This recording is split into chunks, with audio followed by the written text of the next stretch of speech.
We're going to talk about two very different approaches people take towards weight loss and their metabolism. One of these approaches overrides the problem. The other one actually teaches you how to solve it. You were told these injectable peptides were going to help you lose weight, right? And they might even control your blood sugar. And in the beginning, maybe they did. But here's the question that you haven't asked your doctor yet. What happens when I stop taking it? And I've watched this play out thousands of times in my practice. And the pattern is very consistent. So in this video today, I'm gonna show you exactly what happens when you start a GLP-1 and what it does to your body when you take it for too long and how you can get natural GLP-1 to be secreted. Isn't that awesome? So what actually happens inside your body when your metabolic system is being told to shut off from taking GLP-1s? And how do we today start to get you into a method of recovery instead of being dependent? And it starts with this. Your body doesn't forget how to make GLP-1, it just got lazy. What most people are told is that GLP-1s regulate blood sugar by reducing A1C and your fasting sugars, and it can stop your appetite because it changes the hormones inside of your body. You have some sort of hormonal imbalance, and these injections are gonna fix it. But that's the pharmaceutical company framing that your GLP-1 levels are low, and that this drug is somehow replacing your low GLP-1. In the same way that people are told their thyroid function is low, and that thyroid medication somehow gives you the hormone you don't have. That comparison can sound reasonable because the drug does give results.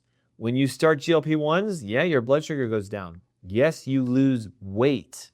Your appetite starts to shrink. But the mechanisms of how it works is not what you've been told. Okay, here's the problem. When an outside source is consistently delivering GLP-1, Ozempic, Mounjaro, Zepbound, the internal system your body uses to handle it is no longer working. The factory is shut down because why make GLP-1 if it's being injected every week? Relying on the drug to do this long term is not a solution, it is a dependency. And so here's what makes this sound strange. GLP-1 is not just hunger. When your body makes GLP-1 on its own, it's producing it to be metabolically restorative. And the action that it actually takes is way more than just weight loss. So I want you to think about a cast on a broken arm. In the first few weeks, the cast is absolutely essential. It's holding everything in place and it allows the bone to heal. But what would happen if you left on a cast for 3 years and you already have a healed arm? Well, your arm is gonna forget how to do its job. The muscles will atrophy. The bones actually start to become decayed. You can induce osteoporosis in a bone by keeping it casted. So GLP-1 is like a cast for your metabolism. It was never meant to be used long term. So the goal is not to manage your metabolism with a drug. Your goal should be, I've got to get my body producing GLP-1 on its own again, and then stop using them. And that brings us to the other side of the comparison. Did you know that water fasting does something completely different, yet similarly can stimulate GLP-1s like the Ozempics and like the Mounjaros and like the Zepbounds? Because that brings us to point number 2. The one thing that you forget about is that your body is supposed to make GLP-1 without medication. When most people hear me say you need to water fast to make your body produce natural GLP-1, they start saying, wait a minute, isn't that something extreme or dangerous or reserved just for people who are already like uber healthy? Like only the health nuts water fast. The common belief is that if you fast, you starve your body and it slows your metabolism and it leaves you off worse than where you were, right? Like, why should I fast? This belief, however, came from early research that when you starve yourself through caloric restriction, it does slow down your metabolism over time. But somehow fasting got lumped into that study and it became labeled as something you shouldn't do. But here's the thing, short duration water fasting, 12, 24, 36, 48, 72 hours. And you might think to yourself, 72 hours is short? Yeah, it's only 3 days. It triggers a hormonal cascade that starvation does not. So one of the first things this cascade does, ready, is it produces GLP-1. Your body already knows how to do this. It was designed to do this. Fasting makes that happen. Once you understand what your body's doing during a fast, the real question is not whether fasting is safe. The question is, how come you haven't been doing it? Why hasn't your doctor been talking to you about this? Water fasting promotes the production of GLP-1 naturally, which means the metabolic system in your body is now using it and you don't have to replace it. I want you to think about when you learned to ride a bike. Did you put training wheels on your bike? Training wheels work because they help you to stay upright and they help you to stay balanced. But if you constantly use the training wheels, you don't ever learn how to ride a bike. So I want you to think about it like this. Ozempic is like a training wheel, but fasting is riding the bike without the training wheels. It is uncomfortable at first. You can feel a little wobbly. Oh my God, I might actually crash. But then when you do it for a while, your body can keep up. So listen, for some people, their metabolic system has been relying on external GLP-1s for months or years, and they sort of forgot how to make GLP-1. So when you start fasting, it's gonna feel like you're being punished, right? So everything hurts and everything feels weird, and I don't like this, but that's practice that you have to keep doing so your body learns how to ride the bike again. It learns how to make GLP-1 again. But before I talk about exactly what you should do to make these GLP-1s, you need an honest answer to probably these questions that no one's ever been talking about. And you ready for this? If what you're hearing right now is making you go, wow, this is different. I've never heard this before. Metabolic health, are you serious? You should go ahead and subscribe right now.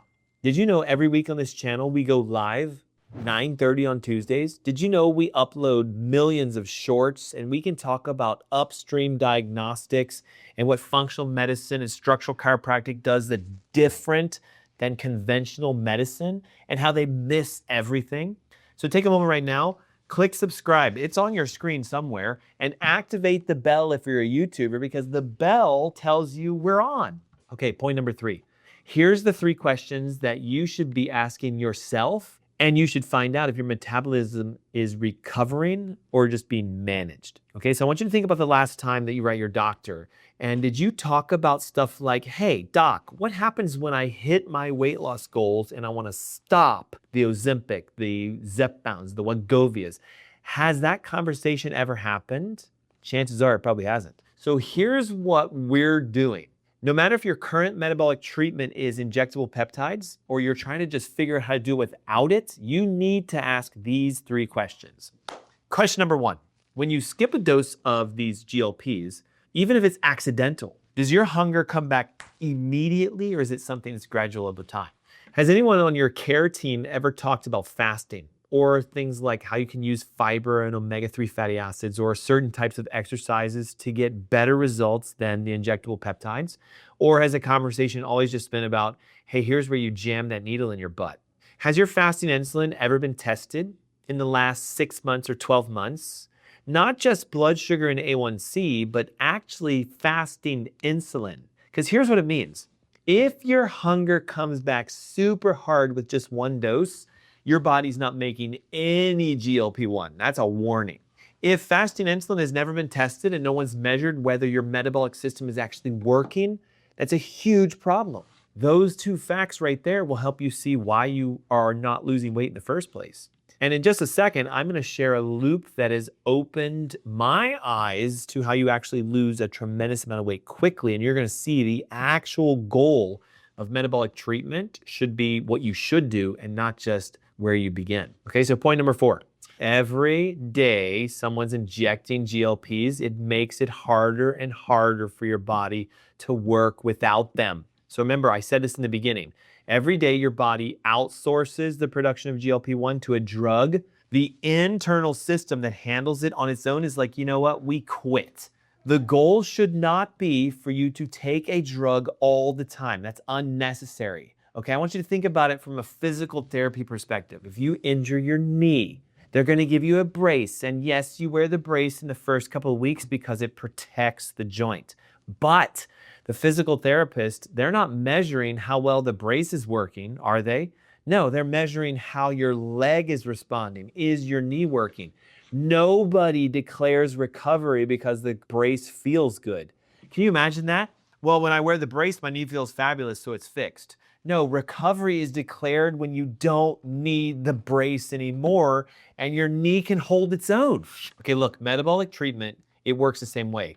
You need to stop measuring success by is the drug controlling your numbers? And what you should do is start measuring success by this. Is your body generating GLP-1 on its own? So here's what you need to start doing. Number one, I want you to consider doing at least 12, if not 16 hours of water fasting a couple times a week. And if you're really a pro at this, do it every single day because it makes your metabolic system practice making its own GLP-1 without pharmaceutical assistance.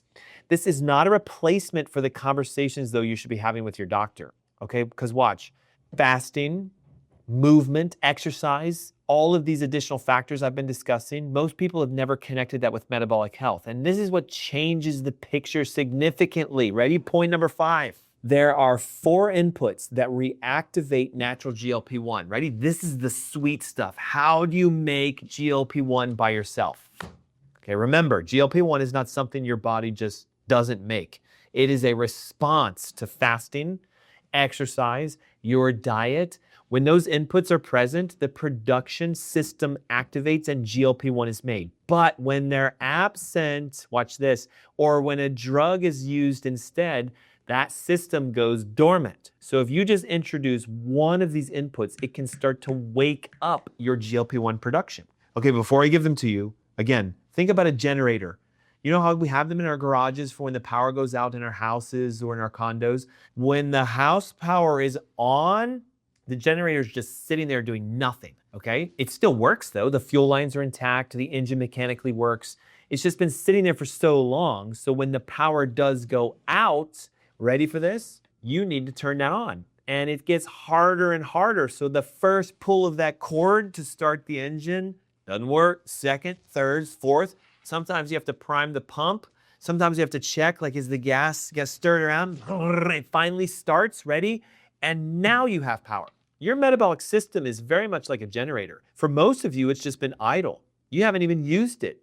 The inputs below this, ready? Spinal cord, the fasting you're doing, the diet you're doing, right? So for some of you who've been on GLPs for 6 months or a year, just beginning to put this input into your system is going to create metabolic environments where you can actually start to stimulate the production. And remember, this isn't a fast fix. It's a fix that is long-term. So today, ready? It's about starting to open your fasting window. What does that mean? Try 6 hours with no food. Try 8, try 12, try 24, try 36, because that will stack natural GLP-1 production. And here's how you can start with it. Just do it. Okay, don't eat breakfast, eat lunch and dinner. Don't eat dinner, eat breakfast and lunch. Water is something you can drink. Did you know the human body is supposed to drink water? Period. Water's fine. Black coffee, plain tea, totally fine. When you're not eating, drink water, but nothing else. Okay, right before you go to bed, try this. Did you know that taking a fiber supplement and even eating a very small amount of these 3 foods, chia seeds, flax seeds, and legumes, can stimulate the production of GLP-1 in your gut while you sleep? Not desserts, chia seeds, flax seeds, and legumes. You can also take an omega-3 fatty acid supplement because it reduces gut inflammation, it blocks metabolic functions, and it supports the vagus nerve at the same time. Now watch how cool this is. Tomorrow morning, before you break your fast, do 10 to 15 minutes of a light exercise. Exercise is one of those 4 inputs that stimulates GLP-1. And if you do your exercise in a fasted state, guess what? The production of GLP-1 is amplified significantly. So if you want to go one level deeper, check this out. Upper cervical chiropractic care. I know it might sound strange, but your vagus nerve runs right through your neck, down your esophagus, into your stomach, into your digestive system. And when you have a misalignment, a subluxation, it interferes with the communication between your brain and your gut. And did you know that restoring communication is the piece that most people miss? If your vagus nerve is interfered with, you can't produce GLP-1. I don't care how much fasting you do, can't produce it. How much fiber you eat, can't produce it. I don't care. Vagal nerve subluxation will hold you back from everything.